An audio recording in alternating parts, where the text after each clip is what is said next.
今次咧，我想整雞肉餅，因為咧我未整過，希望成功啦。我屋企咧係冇任何電動嘅絞肉器，所以咧只好用手動嘅，係就係攰啲，不過都做到嘅。雞肉開始糊糊地咧，就可以落洋葱啦。調味嘅部分咧，我只係簡單咁落咗黑胡椒同海鹽，因為已經調咗味，所以拉多兩下，令到啲調味料可以均勻啲。雞肉咧已經搞到爛晒啦，而且黏黏地手就得噶啦。我建議咧要用手拎翻啲雞肉上嚟，因為咁樣咧順便可以睇下有冇筋啊。如果有嘅話咧就要拎走啦。咁整出嚟嘅雞肉餅咧就會好食好多噶啦。之後咧就落粟粉，令到啲雞肉咧可以再黏得好啲啊。咁冇話份量要幾多嘅，自己摸上手覺得黏手就可以啦。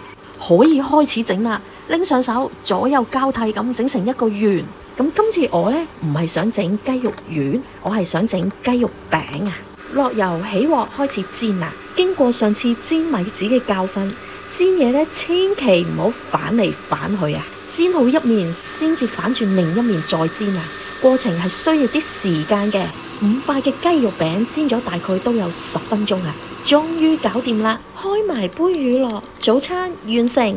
因為用咗雞腿嘅肉啊，所以肉質咧就柴咗啲，但係味道可以嘅。